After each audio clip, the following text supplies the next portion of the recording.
안녕하십니까. 오늘은 삼일째 하나님 그 두 번째 시간으로 함께 생각해 보도록 하겠습니다. 오늘은 이에 관한 오해들에 대해서 살펴보도록 하겠습니다. 고대 교회에 나타났던 이단들, 그리고 오늘날 교회 내에서 잘못 사용되어지고 있는 것들에 대해서도 언급하도록 하겠습니다.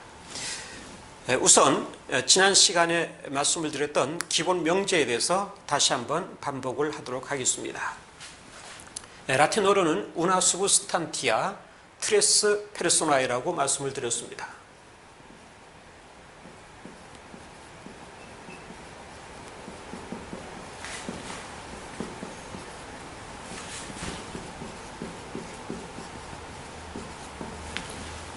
하나의 실체 또는 본질이라고 했습니다. 또는 새 위격 또는 인격이라고도 할 수 있다고 했습니다. 이것이 가장 단순화된 명제인데, 이것을 좀 더 알기 쉽게 설명을 한다면 한 분 안에 세 분, 세 분 안에 한 분이다 그랬습니다. 이것이 가장 중요한 명제라고 할 수가 있겠습니다. 여기서 한 분, 세 분, 세 분, 한 분이라고 하는 것이 중요하다고 하겠습니다. 자, 여기서 실체와 본질에 관해서 조금 더 설명을 하고 지나도록 하겠습니다.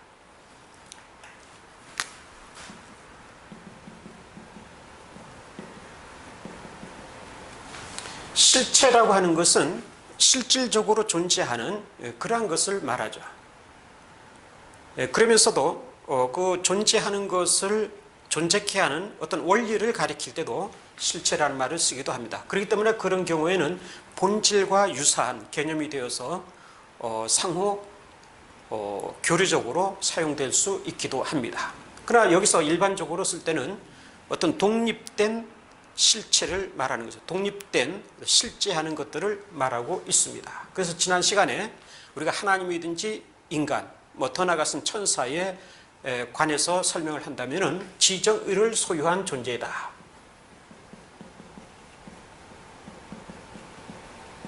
이렇게 말씀을 드렸습니다. 이것을 다르게 표현하면 이성이라고 할 수가 있죠. 이성적 존재이다. 이렇게 말씀을 드릴 수 있습니다. 물론 실체라고 할 때는 여러 가지 나무든지 또는 돌이든지 이러한 개별적인 실제하는 것들도 포함이 됩니다만은, 여기서 우리가 하나님에 관해서 다루기 때문에 하나님의 국한에서 설명을 하도록 하겠습니다. 그래서 하나님에게는 실체가 있는데 지정의를 소유한, 다시 말하면 이성적 존재라고 하는 것입니다. 그러나 본질이라고 하는 것은 나누어질 수 없는, 그리고 영적인 차원, 더 나아가서는 무한한 차원, 이것을 설명할 때에 사용 가능한 개념이라고 할 수가 있겠습니다. 철학화된 개념이라고 하는 거죠. 자, 그런데 이해를 돕기 위해서 설명을 드린다면 실체라고 하는 것을 우리가 돌이든지 철이든지 이렇게 생각을 해볼 수가 있습니다. 이런 것은 우리가 직접 볼 수 있는 것이고 만질 수 있는 것이고 또 이 역사적 현실 내에 존재하고 있는 그런 것들을 말합니다. 그러나 본질이라고 하는 것은 이렇게 구체적으로 존재해 있는 것이 아니죠. 예를 들면 이 돌과 철에 있어서 공통성이 무엇이냐, 공통된 점이 무엇이냐 하게 되면 견고함, 딱딱함, 이런 것들을 하나의 본질이라고 얘기할 수가 있겠습니다. 그러나 이 딱딱함이든지 견고함이라고 하는 것은 우리 눈에 보이는 게 아니죠. 실질적으로 역사 현실 속에 존재해서 우리가 만질 수 있다든지 소유할 수 있다든지 그렇게 할 수 있는 것은 아니죠. 근데 이것을 우리가 본질이라고 하는 것입니다.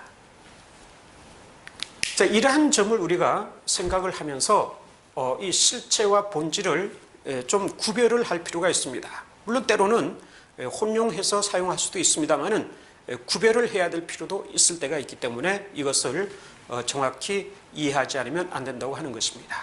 예를 들어서 지난번에 언급한 히브리서 1장 3절에 보시면은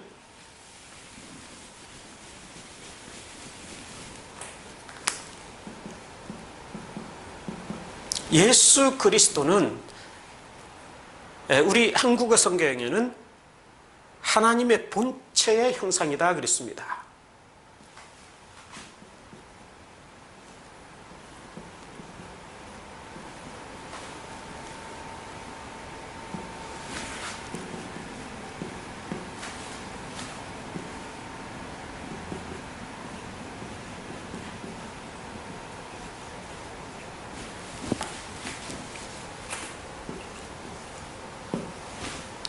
카락테르테스 히포스타세우스, 이게 히포스타세우스, 즉 히포스타시스죠. 이게 실체라는 말이죠. 우리 한국어 성경에는 본체라고 되어 있는데 그렇게 틀린 말은 아니라고 할 수가 있겠습니다. 실체나 본체나. 그러나 본체라고 하게 되면은 거기에 어떤 중심점을 둔, 그것을 하나의 기둥으로 삼고 있는 그러한 의미가 강하게 부각되기 때문에 저는 본체라고 하기보다는 실체라고 하는 것이 더 낫다고 생각을 합니다. 실체의 형상이라고 하는 거죠. 카락테르, 형상.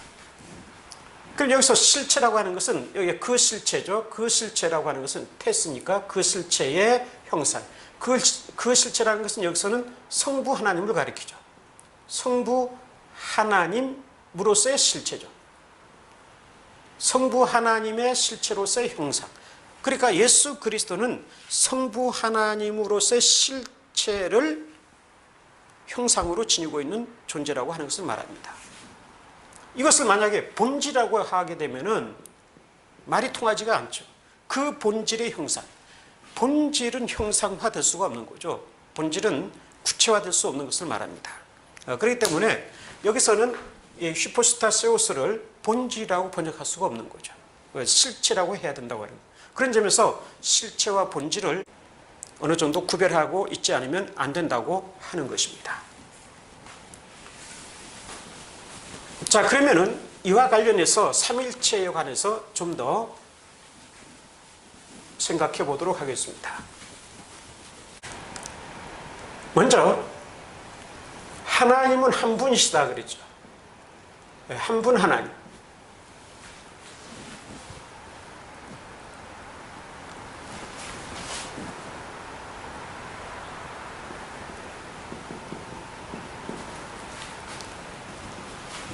여기서 우리가 우니타스라고 하는데, 그러나 이분은 세 분으로 존재한다 그랬습니다.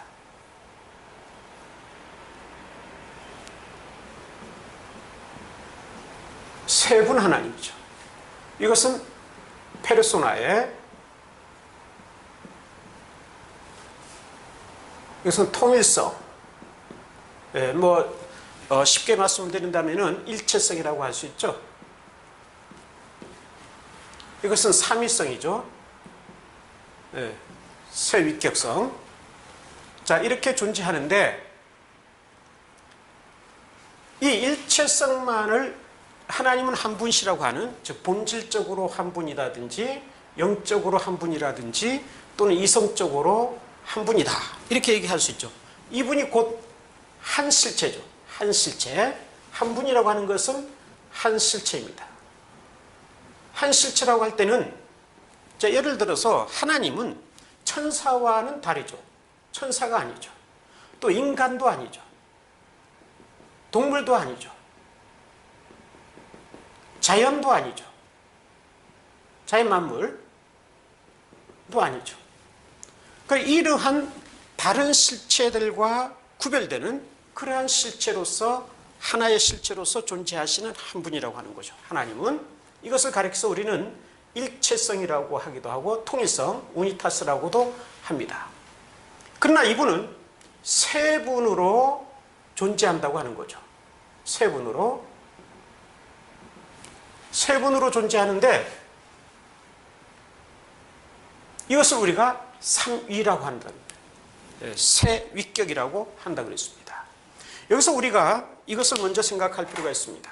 일체성만을 강조하게 되면은 하나님은 유일신이 되는 거죠.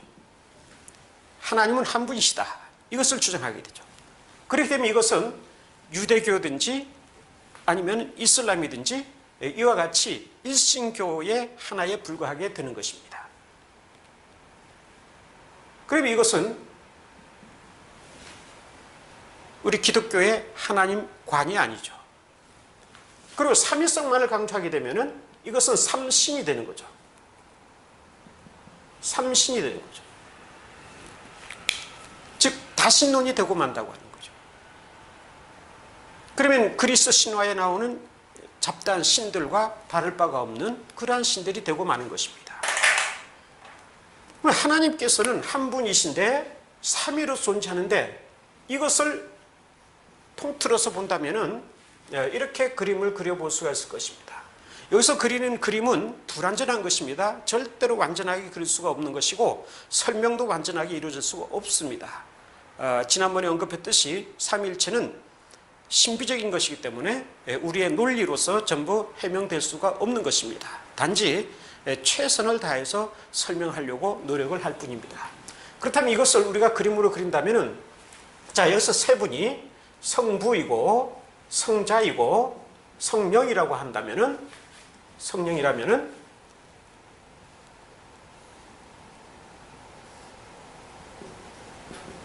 성부, 성자, 성령 이렇게 그림으로 그릴 수 있을 것입니다. 하나님은 한 분이시다. 이것은 요거를 말하는 거죠. 한 분이시다. 그러나 성부, 성부죠. 성부, 그리고 성자, 그리고 성령. 성령이 하나님 안에 존재한다. 즉, 한 분 안에 세 분이 계신 것이고 또 세 분 안에 한 분이 계신 것이다. 이렇게 설명을 할 수가 있는 것입니다.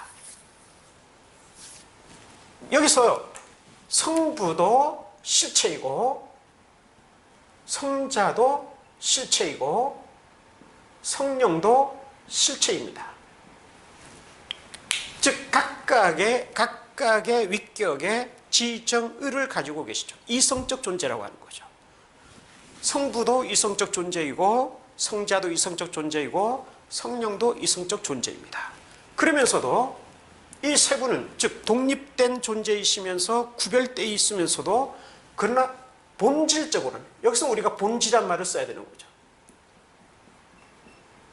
본질적으로는 하나이죠. 나누지 않는 거죠. 즉 이분이라는 거죠. 본질적으로는 한 분이죠. 나누지가 않습니다. 각각이 독립적으로 활동을 한다 할지라도 사역을 하신다 할지라도 물론 세 분이 밀접한 관계 속에서 사역을 하시지만은 그러나 그 본질에 있어서는 다를 바가 없다고 하는 거죠. 한 본질을 지니고 계시다고 하는 겁니다. 그렇다면 여기서 보세요. 이 한 분이라고 하는 한 실체에 세 실체가 함께 존재하고 있는데 여기서도 역시 본질은 그대로 존재한다 이거죠. 본질은 변함이 없습니다. 본질은 변함이 없는 것이고 나누이지 않는 것이기 때문에 이 세 분 안에는 하나의 본질이 존재하고 있다고 하는 것입니다. 이와 같이 설명하는 것이 바로 삼위일체인데 이것을 우리가 트리니타스라고 하는 거죠.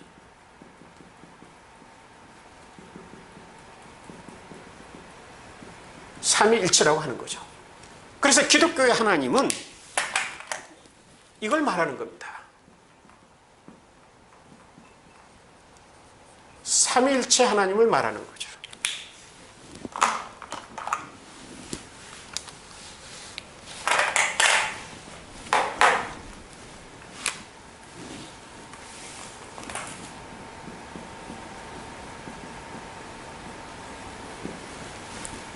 다시 말하면 기독교의 하나님은 유일신도 아니고 삼신도 아니고 삼위일체 하나님이시라고 하는 겁니다. 조금 어려운 표현이 될지 모르겠습니다만은 헤겔이 논리적인 설명을 한 게 있습니다. 물론 이것은 그의 사고, 유추에 의해서 논리적인 관점에서 설명한 것입니다만은 우리의 이해를 위해서는 하나의 도움이 된다고 볼 수가 있겠습니다. 그래서 말씀을 드리겠는데 헤겔은 이런 하나님의 일체성의 차원을 안지희라고 얘기하죠. 즉 즉자적이라고 하는 거죠.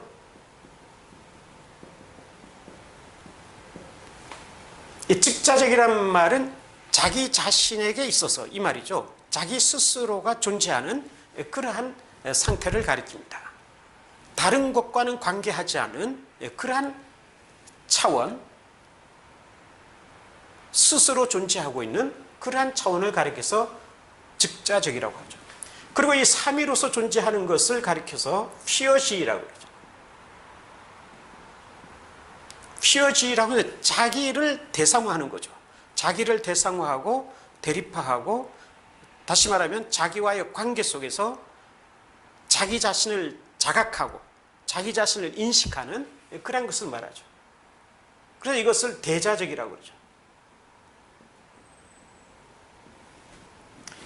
그런데 이 즉자적이고 대자적 존재가 결국 삼위일체적인 하나님으로 나타나는데, 이것을 가리켜서 an und für 지라고 그러죠.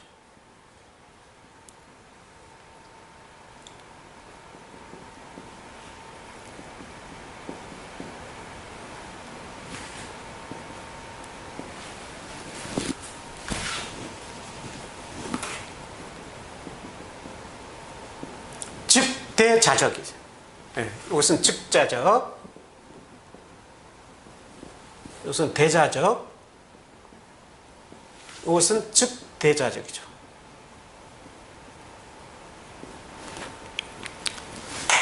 그래서 하나님이 한 분으로서 자기 스스로 자기 자신만이 정립되어 있는 상태를 즉자적이라고 그러죠. 그러나 그분이 자기를 대상화함으로써 보았을 때에 세 분으로 존재하는 거죠. 이것을 대자적이라고 해요. 자기 자신을 대상화해서 자기 자신과의 관계 속에서 자기 자신을 인식하고 자각해 볼 때에 삼위라고 하는 거죠. 그러나 이분이 다시 이 둘을 종합해서 보게 되면은 즉자적이고 또한 대자적 존재라고 하는 거죠. 삼위일체라고 하는 거죠. 일체만도 아니고 삼위만도 아닌 일체 삼위. 다시 말하면 삼위일체적 존재라고 하는 겁니다. 이와 같이 해겔은 안지히 피어지, 그리고 이 둘을 합쳐서 안 운트 피어지, 이렇게 표현을 하기도 했습니다.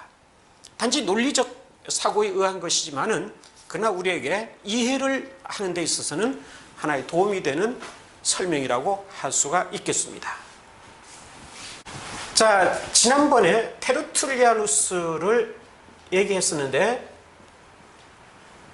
테르툴리아누스는 이 일체성과 삼위성의 관계를 좀 더 구체적으로 설명을 했습니다. 그것을 보게 되면은 이 일체성에 있어서, 다시 말하면은 스타투스, 본질이죠.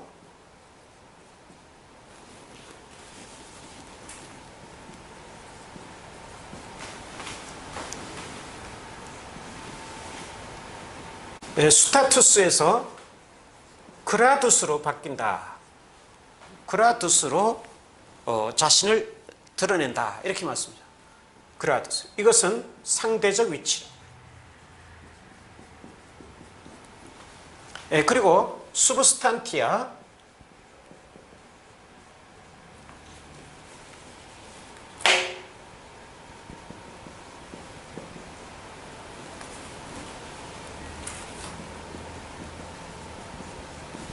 실체가 아니라 포르마,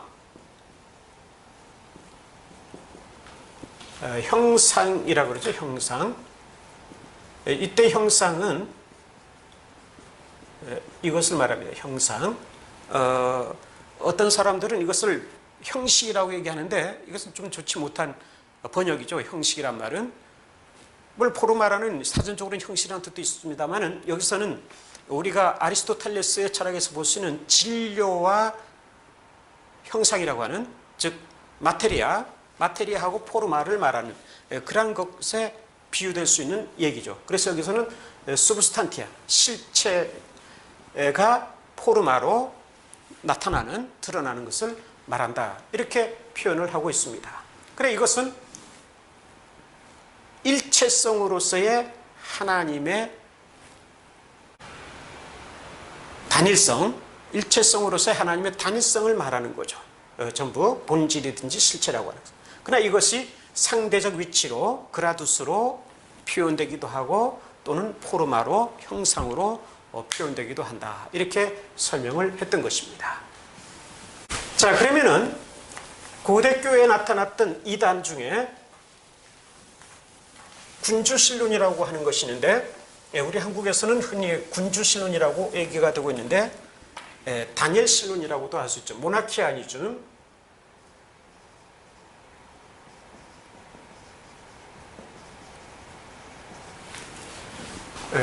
다니엘신론 또는 군주신론이라고. 예, 2 내지 3세기경에 성행했던 이단이라고 할 수가 있겠습니다.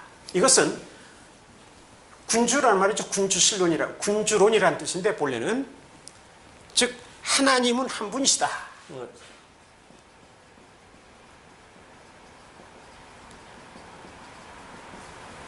이것을 주장하는 이단이라고 할 수가 있겠습니다. 여기는 크게 두 가지가 있는데, 하나는 동태론적,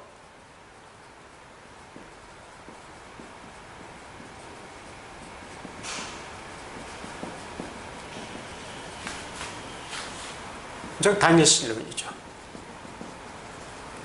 그리고 또 하나는 양태론적,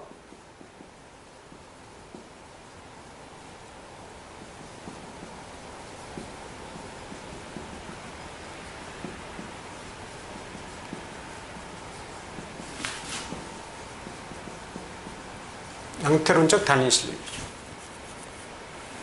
네, 이 양을 좀 더 자세히 쓰면은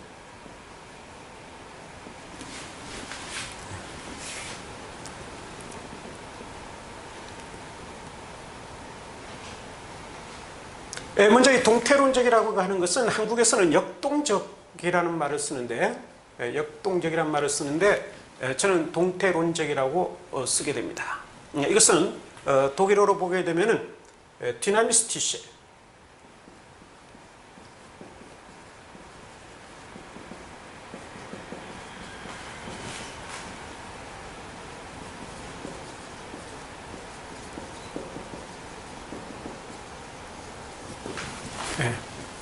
데어 디나미스티셰 모나히아니스무스.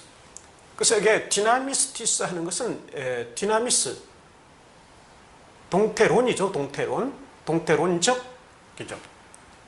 역동적으로 한다면 역동론적이죠. 역동론적.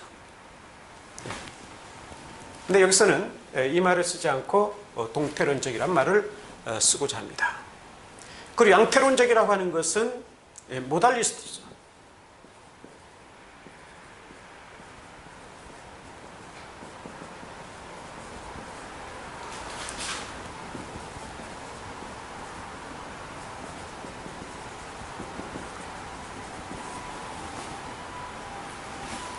데어 모달리스티세 모나히아니스. 두 가지가 있습니다. 두 가지가 있는데,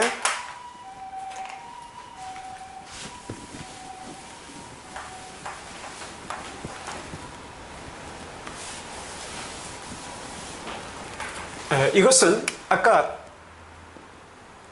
디나미스라는 말을 쓰는데, 디나미스티세, 이것은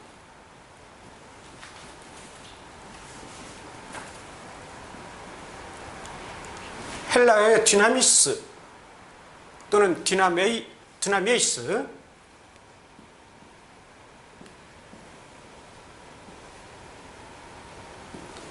디나메이스에서 오는 거죠. 보통 우리가 디나미스라고 하죠.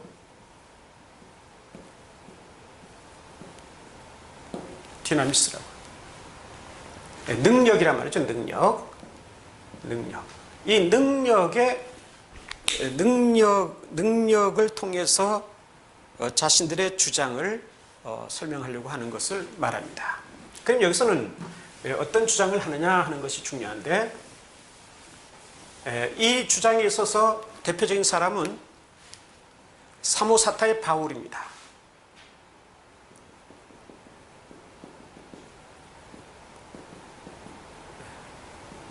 바울루스라고 그러죠.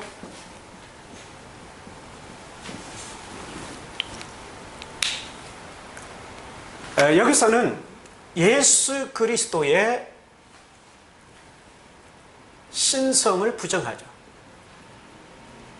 예수 그리스도의 신성을 부정합니다. 즉 예수 그리스도는 하나님이 아니라고 함으로써 하나님은 유일하시다, 하나님은 한 분뿐이시다 하는 것을 강조하려고 하는 거죠. 그러면 어떻게 예수 그리스도의 신성을 부정하느냐 하면은 예수 그리스도는 순수한 인간이라는 거죠. 순수한 인간이다. 그러나 다른 인간과는 달리 성령을 통해서, 마리아를 통해서 태어났다고 인정을 합니다. 즉 성령과 마리아를 통해서 태어났다. 그래서 태어날 때부터 그는 하나의 의인이다. 또는 더 나아가서 경건한 자이다. 이런 설명을 하죠. 그렇게 성장하고 그렇게 자라납니다. 그래서 나중에 세례를 받게 되는데, 세례를 받을 때에 바로 아까 말한 능력을 받게 되죠. 두나미스를 받게 되죠. 능력을 받게 되죠. 그래서 이 능력을 받고 나서부터는 그 안에, 즉 예수 그리스도 안에 로고스가 충만하게 임했다고 봅니다. 그래서 여기서 구약에 나타난 예언자들과는 다르죠. 또는 더 나아가서 세례 요한하고도 다른 겁니다. 그들은 로고스가 충만하게 임하지 않았지만은 예수 그리스도에게는 로고스가 충만하게 주어졌다. 이렇게 보는 거죠. 그래서 이 충만한 상태로서 예수 그리스도는 소위 말하면은 신적인 위엄을 갖게 됩니다. 그래서 하나님의 말씀을 대언하는 능력을 지니게 되죠. 그래서 이러한 그의 능력과 그의 사역들을 보시고 하나님께서 예수 그리스도를 양자로 삼으시다. 양자로 삼으셨다. 이렇게 주장합니다. 그래서 여기서 우리는 양자설이라고 그러죠, 이것을.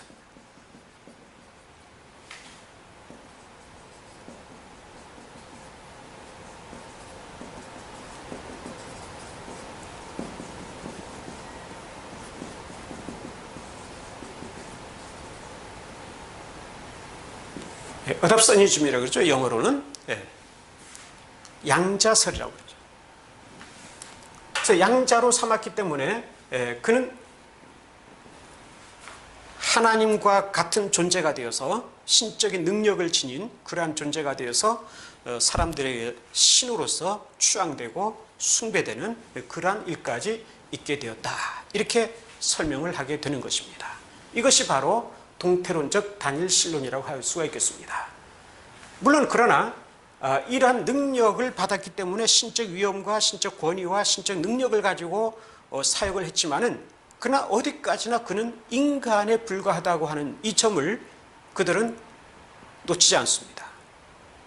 예수 그리스도는 단순한 인간이라는 차원을 계속 고집해야지만이 오직 한 분 하나님만이 존재한다 하는 것을 그들은 설득력 있게 주장할 수 있기 때문에 그렇습니다.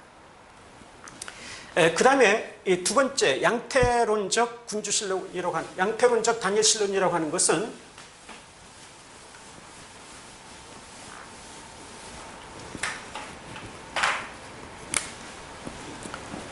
사벨리우스라는 사람이 대표적인 사람인데,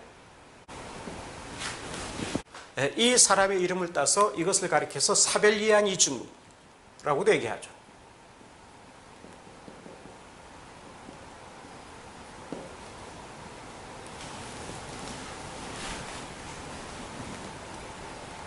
사벨리안주의라고 하는 거죠. 또는 성부순환설이라고 하는데, 이 성부순환설은 특히 프락시아스가 주장하는 것인데, 이 프락시아스는 테르툴리아누스하고 논쟁을 했던 이단이라고 할 수가 있겠습니다. 이 사람은 특히 이사야 45장 5절, 요한복음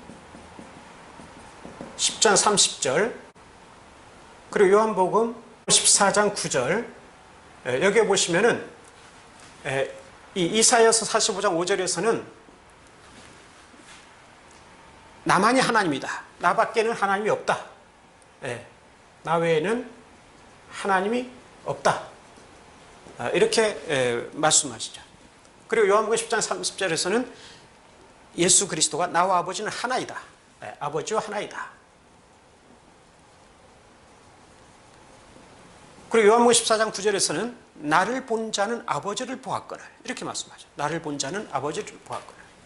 그래서 이러한 말씀들의 근거에서 프락시아스는 그래, 이러한 말씀들을 단순히 자기 주장을 합리화하기 위해서 사용하는 거죠. 그래서 성부와 성자는 동일하다, 이렇게 주장하는 거죠. 성부와 성자는 동일하다. 그래서 이 양태론적 단일신론에 있어서는 이 동태론적 단일신론과는 달리 예수 그리스도의 신성을 강조하죠. 신성을 강조하죠. 여기서는 신성을 부정했지만은 여기서는 신성을 강조합니다. 신성을 강조하는데 그것도 성부 하나님과 동일한 존재다는 거죠. 다시 말하면 성부 하나님 그 자신이다, 이렇게 주장하는 거죠. 그렇기 때문에 예수 그리스도가 성육신 하셔서 이 땅에 오셔서 때로는 굶주리고 때로는 갈증을 느끼시고 때로는 고난을 받으시고 고통을 당하시고 또 나중에는 십자가에 달려 죽으시고 부활하셨는데 그것은 곧 성부 하나님이 그렇게 하셨다는 거죠. 그것은 성자라는 다른 위격으로서 하나님이 하신 것이 아니라 성부 하나님 자신이 그렇게 하셨다는 거죠. 성부 하나님이 성육신 하시고 성부 하나님이 굶주리시고 갈증을 느끼시고 고통과 고난을 겪으시고 십자가에 달려 죽으시고 부활을 하셨다, 이렇게 주장을 하는 겁니다. 그래서 하나님이 순환을 당하셨다. 그래서 성부 순환설이라고 하죠. 테르툴리아누스가 이 프락시아스를 가리켜서 당신의 주장은 성부 순환설이다, 이렇게 주장을 했던 것입니다. 자, 이 내용에 대해서 좀 더 설명을 한다면은 여기서는 하나님은 한 분이라는 거죠. 하나님은 한 분이시다. 한 분이신데 이분은 아까 말한 페르소나라고 하는 것은 가면이라는 뜻도 가지고 있죠. 헬라어로는 프로소폰이라고 하는데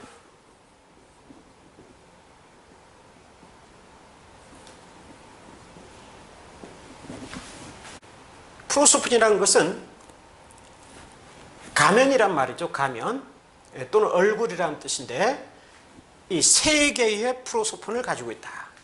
그럼 그 세 개의 프로소폰이 뭐냐면은 성부의 프로소폰, 성자의 프로소폰, 성령의 프로소폰을 가지고 있다, 이렇게 얘기하죠.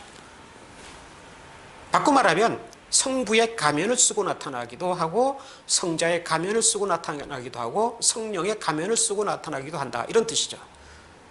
좀 더 구체적으로 말하면 역할을 달리한다는 거죠. 역할을 성부로서의 역할을 하고 성자로서의 역할을 하고 성령으로서의 역할을 한다. 그러나 그것은 전부 한 분 하나님이 하시는 것이다. 성부 하나님은 구약시대 때에 율법을 주시기 위해서 성부로서 나타났다. 성자 하나님은 신약시대 때에, 즉 성육신 하시고 십자가에 달려 돌아가시고 부활하시고 승천하실 때까지 구속의 역사를 감당하셨다고 하는 거죠. 그리고 성령 하나님께서는 예수 그리스도가 승천하신 이후에 오셔서 인간들에게 영감을 주시기도 하고 또는 예수 그리스도를 믿는 사람들에게 성화의 길을 가도록 능력을 주신다, 이렇게 보는 거죠. 근데 이 세 분이 이러한 역할을 다 마치고 나면은 결국 돌아가게 된다는 거죠. 한 분 하나님으로 돌아간다. 이 세 분이 각각의 역할을 마치고 그 본래의 한 분이신 하나님, 그분의 존재 양태로 돌아간다고 하는 거죠. 그러니까 여기서 말하는 것은 성부, 성자, 성령이 각각 자기에게 주어진 역할이 있고 그 역할은 달리 나타날 수가 있지만은 그러나 실질적으로 그 역할을 행하시는 분은 한 분 하나님이시다. 그렇기 때문에 이 역할을 끝내게 되면은, 역할이 끝나고 나면은 결국 한 분 하나님에게로 돌아가게 된다.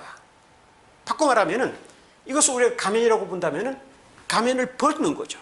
성부로서의 가면을 벗고 성자로서의 가면을 벗고 성령으로서의 가면을 벗고 보면은 그 한 분이라고 하는 거죠. 한 분 하나님밖에 계시지 않다는 거죠. 이와 같이 설명을 하고 있는 것입니다. 따라서 이것을 조금 신학적으로 설명을 한다면은 계시의 형태라고도 얘기하는 거죠. 계시의 형태. 한 분 하나님이 자기 자신을 계시하는 각각의 형태를 말한다고 할 수가 있겠습니다. 그래서 이것을 우리가 양태라고 하죠. 이것은 계시의 양태라고도 얘기할 수 있는 거죠. 그래서 양태론적 단일신론이다, 이렇게 설명을 하는 것입니다. 그러나 어떻든 여기서 한 분 하나님을 강조하고 있는 거죠. 여기서도 마찬가지로 한 분 하나님을 강조하고 있는 거죠. 그래서 하나님은 유일하신 분이다, 이것을 주장하려고 하는 겁니다. 오늘 우리가 교회 내에서 보면은 어떤 성도님들은 하나님은 유일하신 분이다, 이것만 알고 늘 하나님은 유일하신 분이라고 주장하는 사람들이 있는데, 이것은 어떤 면에서는 위험한 것이라고도 할 수가 있죠. 위험한 것이 아닐 수가 없죠. 하나님은 유일한 분이 아니죠. 기독교에서 말하는 성경에 계시던 하나님은 유일하신 분이 아니죠. 삼위일체 하나님이라고 하는 사실을 우리가 분명히 기억하지 않으면 안 될 것입니다. 자, 이와 관련해서 지금 이 양태론적 군주신론과 양태론적 단일신론과 관련해서 한 가지 말씀을 드린다면은, 어떤 목사님이 설교 시간에 삼위일체에 관해서 설명을 하면서 이렇게 말씀하는 것을 본 적이 있습니다. 즉,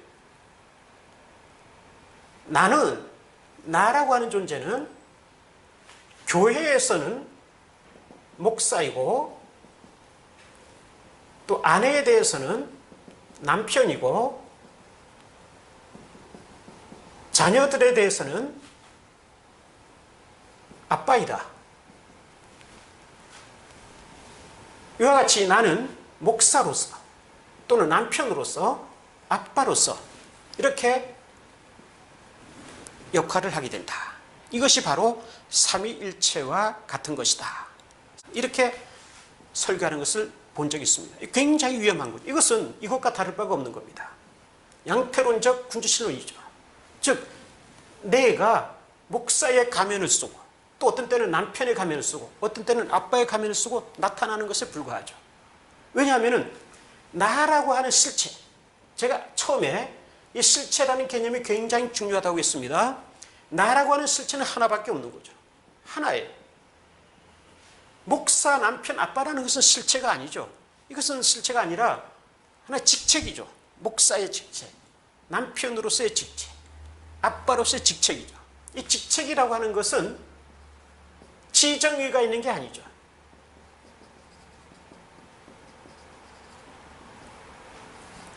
그래서 실체가 아니죠. 즉 지정의를 소유한 그런 실체가 아닌 거죠. 그렇기 때문에 이것은 세 분이 될 수가 없는 거죠. 이건 세 분이 아니잖아요. 세 분이 아니라는 거죠. 세 분이 아니기 때문에 삼위가 안 된다는 거죠. 이것은 하나밖에 없는 거예요. 결국 이와 같은 설명은 양태론적 단일신론과 동일한 설명이고 주장일 수밖에 없다고 하는 겁니다. 이러한 삼위일체론에 대한 설명은 앞으로는 지양되지 않으면 안 된다고 생각을 합니다. 네, 오늘은 여기까지 하겠습니다.